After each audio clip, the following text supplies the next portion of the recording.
Yesterday, in a surprising move from CNN, they ended up partnering up with Kalshi. Now, for those who don't know, Kalshi is a major gambling website.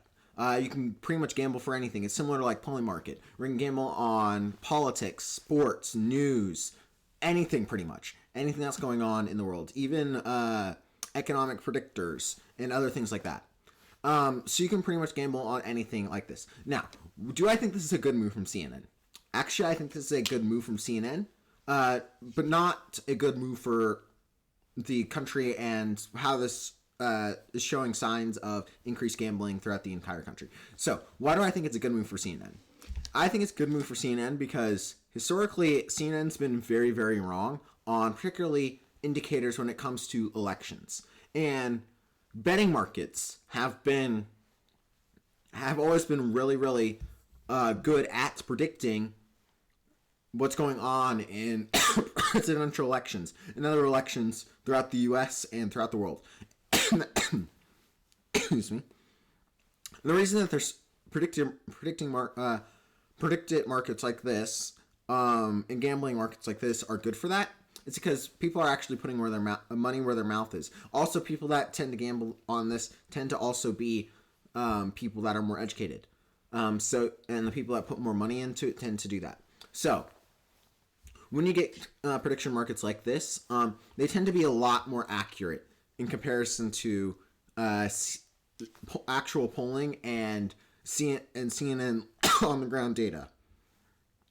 So, Kalshi it's a great move for CNN, just in order to improve their actual data collecting when it comes to polls and stuff like that. But I also think it's a good move for Kalshi too in this situation.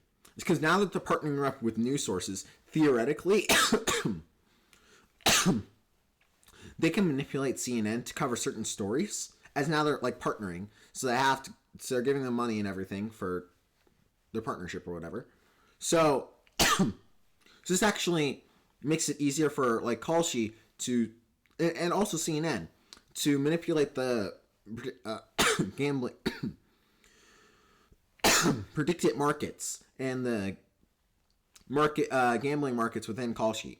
So that's also another move from them that they can somehow manipulate it in the background. Now I don't think it's against like insider trading laws and against laws like stuff like that. But do I think it's very viable that they might do that? Oh yes, I do think it's very likely that they do it. Just see with what Congress does. People in Congress, they always trade in the stock market even though it's considered illegal. But they don't get punished for it. So I think there's a high chance that might be some correlation and some manipulation in the markets behind the scenes. But I don't know. That's a theory that might actually come from this. And I think it's likely. Another thing is, with this partnership, it's actually really bad for the country. It's showing a really bad sign for the country. Now, gambling has been increasing massively throughout the last couple of years, ever since sports betting was legalized, and it's been skyrocketing. You've seen a lot of gambling streams on Twitch and YouTube. You've seen a whole bunch of gambling stuff on whenever you go watch sports now. You got DraftKings. You got a whole bunch of other ads and stuff like that, where gambling has become increasingly more and more prevalent within our society. And I do not think that's a good thing for our society. First of all, in gambling, the house always wins. And that's completely true. So, Kalshi, in this situation, if those betting markets become increasingly more popular, it's going to be Kalshi that wins. It's not going to be people that are betting, because they'll lose some, win some, lose some, win some. And Kalshi here is going to be the one that's taking those fees, a slight profit on all the money that they make. That's why casinos are considered addictive and stuff like that. And also incredibly bad. Simply because you're never going to actually make your money back when you usually bet on these markets. It's always going to be the house that wins. And that's statistically true. So, the increasing amount of gambling that's happening within society is just funneling more and more money towards these mega corporations, and it's usually people that are on the lower end of the economic spectrum that like betting on this type of stuff. And that's simply because, first of all, since they're on the lower economic spectrum, they have a dream of, first of all, getting up that economic spectrum and making making more money. And gambling is theoretically, the fastest way to do that. Because you just have to get one bet right, and it all becomes incredible, and then you become incredibly wealthy. And that enticing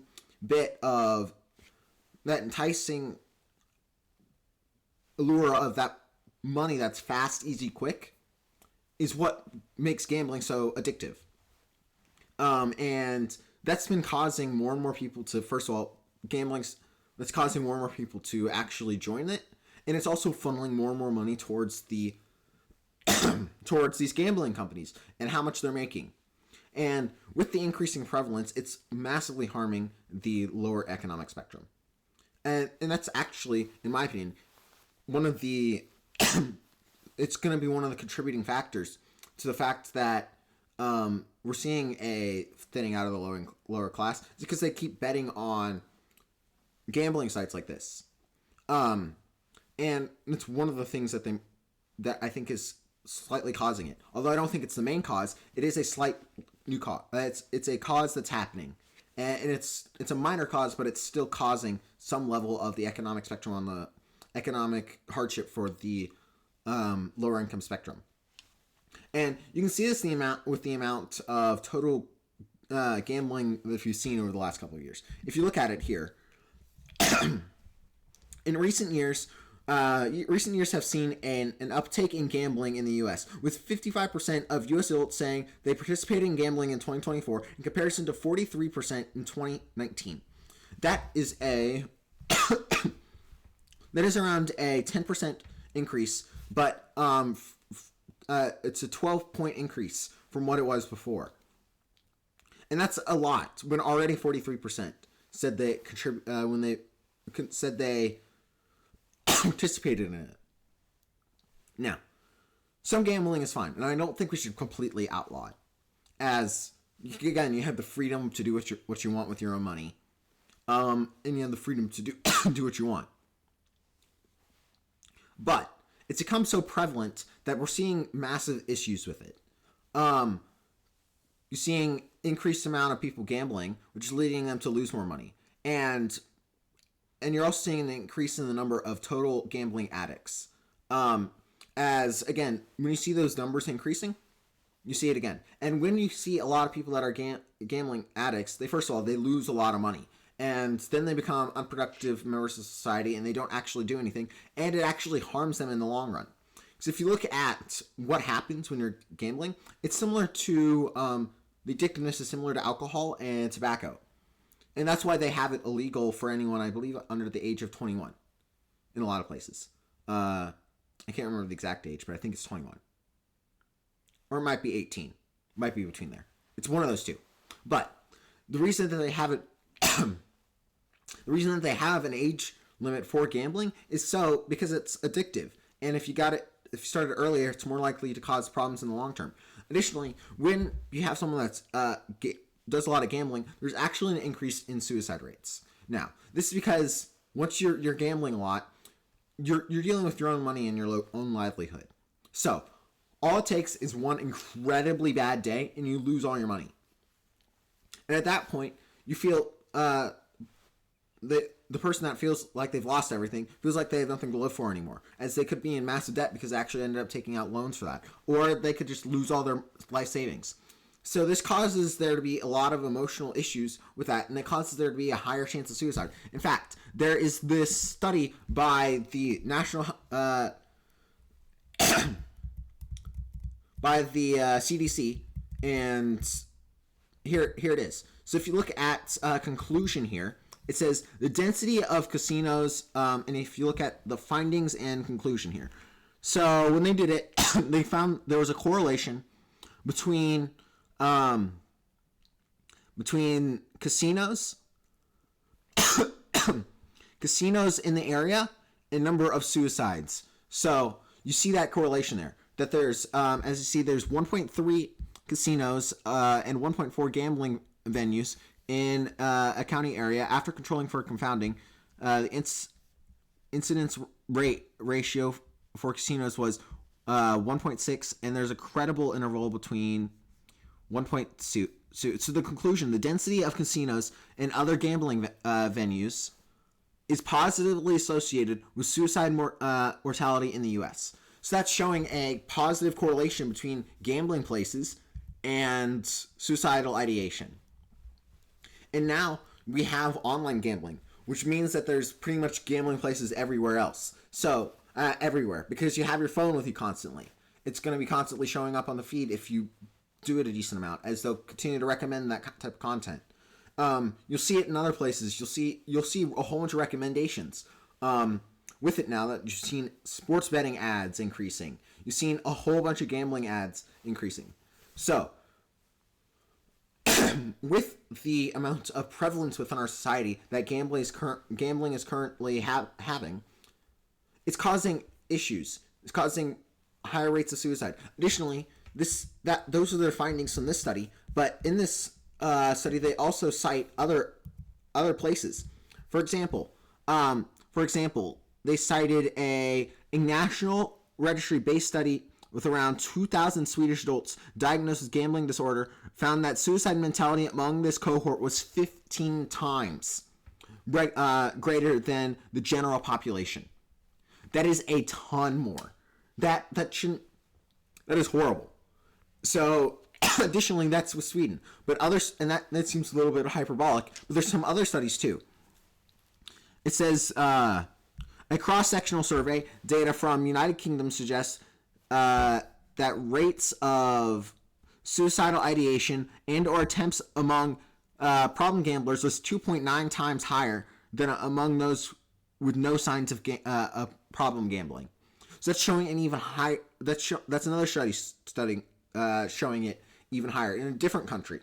Additionally, even though those aren't the U.S., we have another study here that cited a national representative safety study from the the United States found that suicidal attempts were 2.4 times and 2.8 times more likely among problem gamblers and individuals with gambling disorder, respectively, compared to non-gamblers.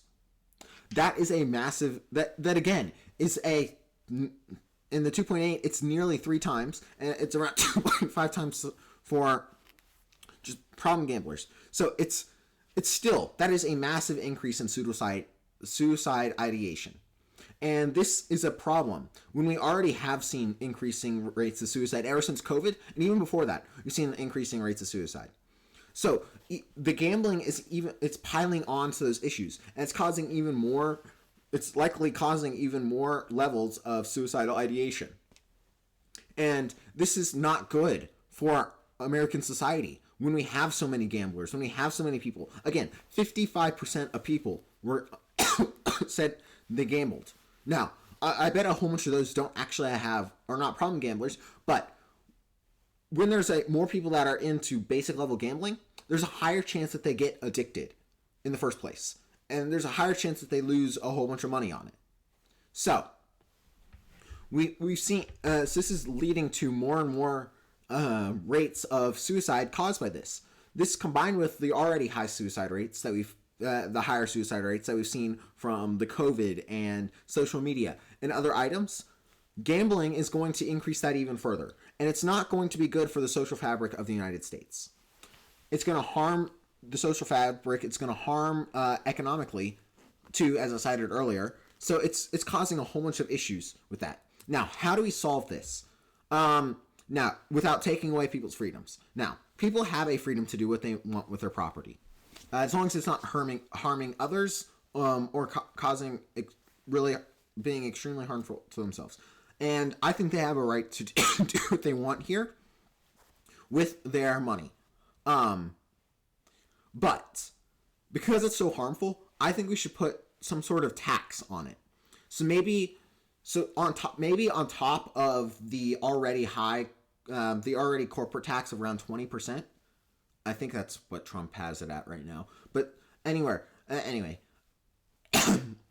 maybe you should add on a higher level tax an additional maybe like 10 to 20% tax on companies that are classified as gambling companies. So maybe do that, and that would actually disincentivize gambling companies. Additionally, um, you can also put a tax on total earnings from from gambling. So maybe instead of for example, for gambling, so for gambling, right now, if you put in a certain amount of money, and let's say you put in $10 right now, and then you all of a sudden get a tripling of it. You only pay tax on the additional 20% earned, and not the starting 10%.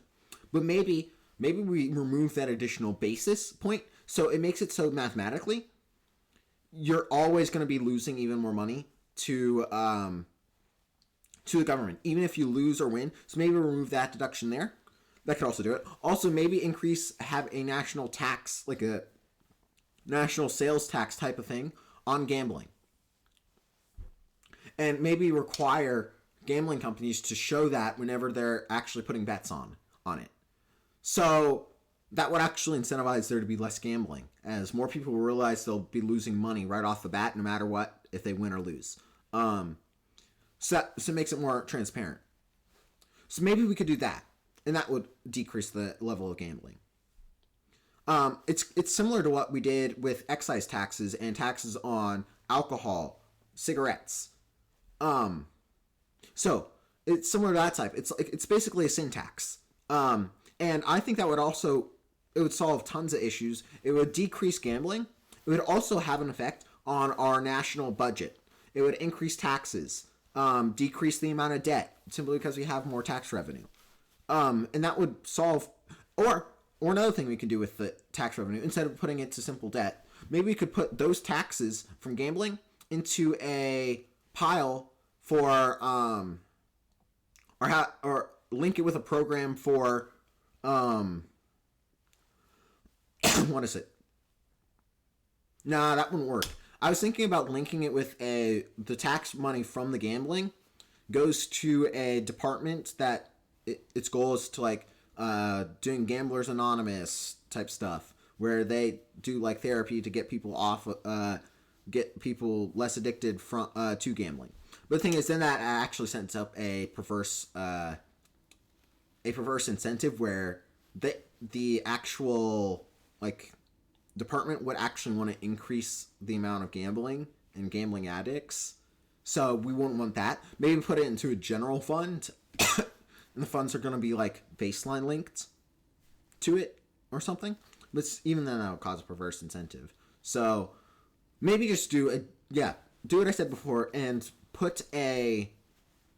because of the tax revenue, just use it to pay down the debt. And that would be great. This is actually similar to what they did at the beginning of the American government, where they pretty much only had tariffs and excise taxes on certain goods. So, for example, before Prohibition, there was a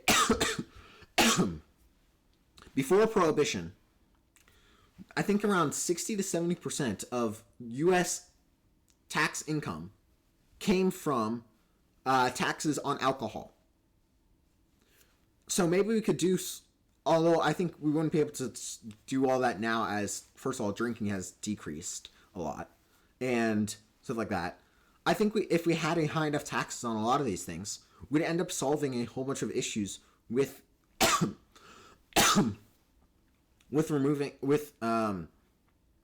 taxes. We could decrease the deficit and everything like that.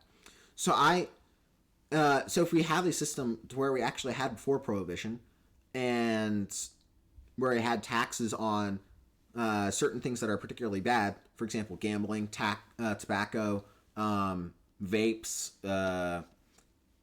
anything with nicotine, alcohol, then there we go. That actually will increase our tax revenue, although it won't be to what it was like before Prohibition or whatever. It would still increase our tax revenue enough to where we can start decreasing the deficit. And that would be great for deficit and long-term spending, and it would solve, again, putting a higher tax on gambling. It would decrease the gambling over time, thus decreasing economic problems for the lower class and gambling addicts, and also removing problems for removing and making it less likely for there to be suicides because of gambling. So so that policy I will strongly advocate for. But anyway, that's the end of the video, and thank you all for watching. I'll see you next time.